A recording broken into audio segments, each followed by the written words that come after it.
बचपन में सभी बच्चे कुछ ना कुछ शरारत करते ही। शरारत की वजह से मम्मी पापा या घर के किसी दूसरे सदस्यों से डांट, फटकार और कभी कभी पिटाई भी खाई होगी। बचपन में किसी बच्चे को कोई खास खेल खेलने की लत लग जाती है। उस बच्चे को उस खेल को खेलने में सुकून मिलता है। घर वालों की डांट फटकार के बाद भी बच्चा किसी भी तरह वह खेल खेल ही लेता है। जरा सोचिए, अगर किसी 7.5 साल के बच्चे को हत्या करने का खेल पसंद आ जाए और वह इस खेल को खेलकर खुशी अनुभव करे। अगर किसी शख्स को ऐसी कोई बात सोचने को कहा जाए तो वह मानने से इनकार कर देगा। शायद ही कोई इंसान मानने को तैयार हो जाए कि किसी 7.5 साल के बच्चे को इतना भयानक खेल कैसे लत लग सकती है। लेकिन बिहार के बेगूसराय जिले में साल 2007 में एक ऐसे ही बच्चे के बारे में बात करने वाले हैं इस वीडियो में। इस बच्चे को दुनिया का सबसे कम उम्र का साइको किलर कहा जाता है। तो वीडियो शुरू करते ही। आखिरकार कौन और कहां था ये 8 साल का सीरियल किलर, उसके बारे में बात करें तो बिहार की राजधानी पटना से कलकत्ता की तरफ बढ़ने पर करीब 127 किलोमीटर की यात्रा करने के बाद बेगूसराय जिला आता है। इस जिले में मसूरी गांव है। यहाँ एक शख्स दिहाड़ी मजदूरी करके अपने परिवार का पेट पालता था। साल 1998 में उस मजदूर को एक बेटा होता है।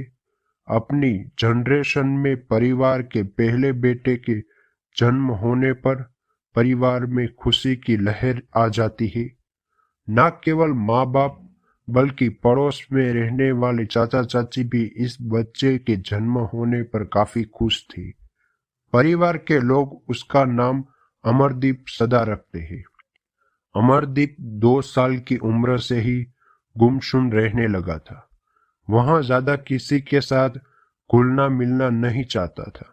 परिवार और गांव के लोग समझाते थे कि अमरदीप गंभीर स्वभाव का बच्चा है, इसलिए आगे चलकर पढ़ाई में अच्छा करेगा। देखते ही देखते अमर सिंह करीब 7.5 साल का हो जाता है। एक दिन उसके पिता और चाचा आदि घरवाले मजदूरी करने के लिए घर से बाहर गए हुए होते हैं। अमरदीप घर के बाहर खेल रहा था। तभी उसने देखा कि पड़ोस में रहने वाला उसके चाचा का 8 महीने का बेटा रो रहा है। माँ घर के किसी काम में उलझी हुई थी, इसलिए वह उसे चुप नहीं करा पा रही थी। उसी शाम में जब अमरदीप के पिता और चाचा मजदूरी कर लौटे तो उन्हें घर के पिछले हिस्से से अमरदीप के 8 महीने के चचेरे भाई की लाश मिलती है। 8 महीने के बच्चे के सिर और शरीर में काफी हिस्से पर खपड़े उससे वार किया और निशान मिलते हैं। बच्चे की डेड बॉडी पूरी तरह से खून से लहूलुहान दिखती है। परिवार के लोग समझ नहीं पाते हैं कि आखिर 8 महीने के बच्चे का कत्ल किसने किया। तभी घर वालों की नजर अमरदीप पर जाती है। उसके शरीर पर कुछ ऐसे निशान दिखते हैं जिससे घर वालों का आभास हो जाता है कि इस कत्ल में अमरदीप का कुछ न कुछ कनेक्शन जरूर है। अमरदीप घर का बच्चा होता है, इसलिए परिवार का मैटर मानकर इस मामले को पुलिस तक नहीं जाने दिया जाता। अमरदीप पहले की तरह ही परिवार के साथ रहने लगता है। करीब 6 महीने के बाद अमरदीप की 6 महीने की सगी बहन घर में मृत मिलती है। इस बच्ची का कत्ल भी ठीक उसी तरह से होता है। इस 6 महीने की बच्ची के शरीर पर भी खपड़े से वार का निशान दिखाई देता है। इस कत्ल के बाद भी परिवार के लोगों को अनुमान हो जाता है कि इसमें भी अमरदीप का ही हाथ है। इस बार भी परिवार का मैटर मानकर मामले को थाने तक नहीं ले जाया जाता।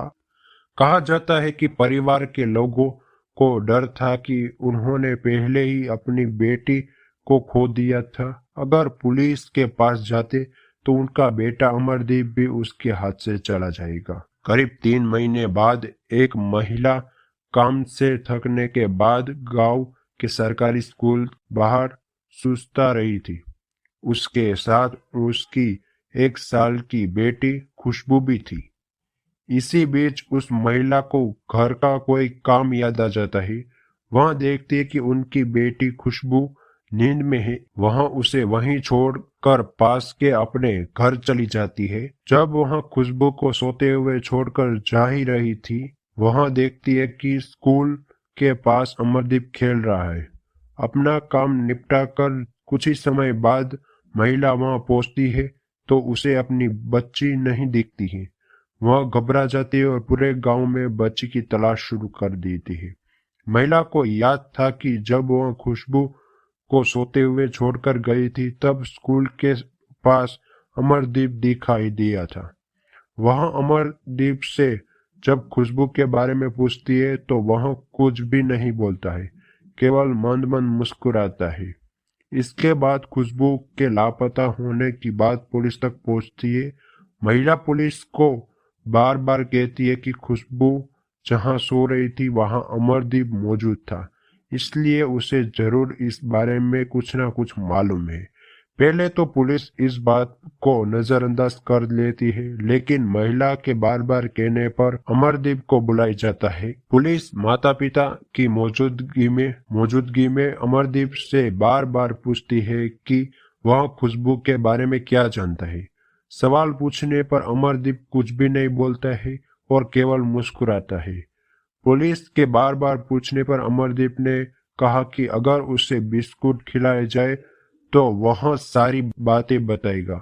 पुलिस ने गांव की दुकान से एक पैकेट बिस्किट मंगवाया और अमरदीप को खाने को दिया। अमरदीप ने 2-4 बिस्कुट खाने के बाद मुस्कुराते हुए कहा, मैंने उसे खपड़ा से मारकर सुला दिया।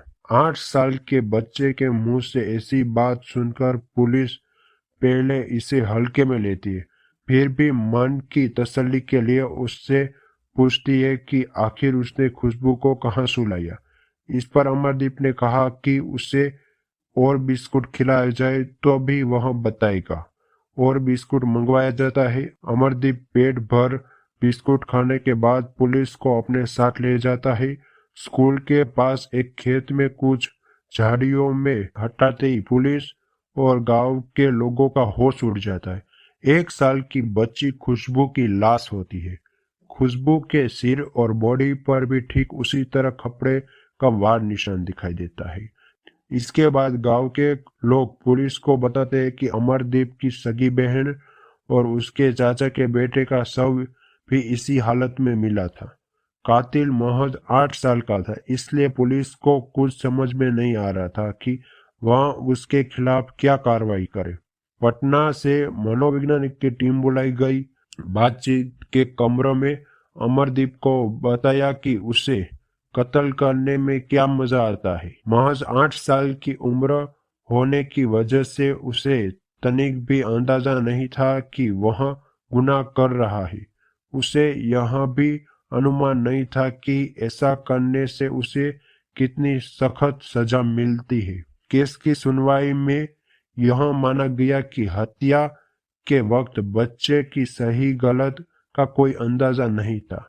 कोर्ट के आदेश पर इस बच्चे को रिमांड होम में एक अलग कमरे में रखने की व्यवस्था की गई। जुवेनाइल कोर्ट में सहज 3 साल की सजा होने के बाद खतरा था कि अगर यह बच्चा समाज में जाता है तो ना जाने कितने और वारदात को अंजाम देगा। इसलिए उसे 2015 तक डॉक्टरों के विशेष निगरानी में उसे दुनिया की नजर से दूर रखा गया। न केवल इसके दिमागी हालत का इलाज किया गया, बल्कि हर रोज उसकी काउंसलिंग भी की गई।